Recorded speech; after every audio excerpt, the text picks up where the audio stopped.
പക്ഷേ ക്ഷമയ്ക്കൊരു പരിധിയുണ്ട്. ഒരാളങ്ങ് മാറിക്കഴിഞ്ഞാൽ പിന്നെ നോട്ടീസിൽ പോലും പേര് വെക്കണ്ട, ഒരു ഫംഗ്ഷനിലും നമ്മൾ പങ്കെടുക്കണ്ട, അങ്ങ് അവഗണിച്ച് കളയുക എന്നുള്ള കഠിനമായ ജോലി മാത്രം. എനിക്ക് ഓടിയെത്താൻ പറ്റുന്നില്ല.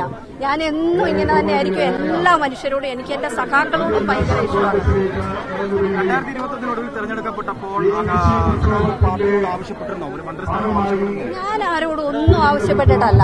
പക്ഷേ ക്ഷമയ്ക്കൊരു പരിധിയുണ്ട്. ഒരാളങ്ങ് മാറിക്കഴിഞ്ഞാൽ പിന്നെ നോട്ടീസിൽ പോലും പേര് വെക്കണ്ട, ഒരു ഫംഗ്ഷനിലും നമ്മൾ പങ്കെടുക്കണ്ട, അങ്ങ് അവഗണിച്ച് കളയുക എന്നുള്ള കഠിനമായ ജോലി മാത്രം. എനിക്ക് ഓടിയെത്താൻ പറ്റുന്നില്ല.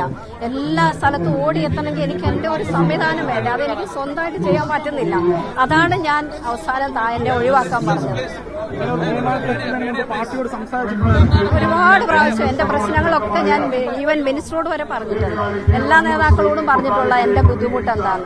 പക്ഷെ അതിനൊരു പരിഹാരം, എനിക്ക് കുറ്റം പറയാൻ ഇഷ്ടമില്ല. അത് എന്തെങ്കിലും കാര്യമായിരിക്കാം. അവരോടൊന്നും എനിക്ക് ഒരു ദേഷ്യവും ഇല്ല. എനിക്ക് എല്ലാരോടും ഇഷ്ടമുള്ളൂ. അത് സ്വയം തീരുമാനിക്കും. എന്താ, ഞാനുള്ള കാര്യങ്ങളൊക്കെ പറഞ്ഞു. 3 തവണ MLA ആക്കിയില്ലേ എന്നുള്ള പൊതുവിലുള്ള എല്ലാവരുടെയും ഒരു പറച്ചിലെന്ന് പറഞ്ഞാൽ ഇത് ജനങ്ങൾ തന്നതല്ലേ, അവസരം തന്നു, കഠിനാധ്വാനം ചെയ്തുകൊണ്ടല്ലേ ജനങ്ങൾ സപ്പോർട്ട് ചെയ്തു. അത്രേ ഉള്ളൂ. എനിക്കതിലൊന്നും ആരോടും ദേഷ്യമില്ല.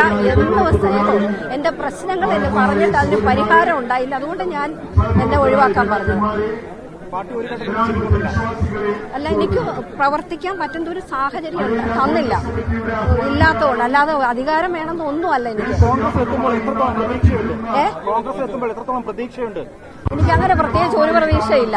ഒരു പ്രസ്ഥാനത്തിന്റെ ഭാഗത്തുള്ള അല്ലാതെ എനിക്ക് ഒരു പ്രതീക്ഷയില്ല. അത് വെറുതെ പറയല്ല. ഞാൻ എന്താണെന്ന് എന്റെ നാട്ടുകാർക്ക് അറിയാം. അന്നും ഇന്നും അതുപോലെ. ഒന്നും പ്രതീക്ഷിക്കുന്നില്ല.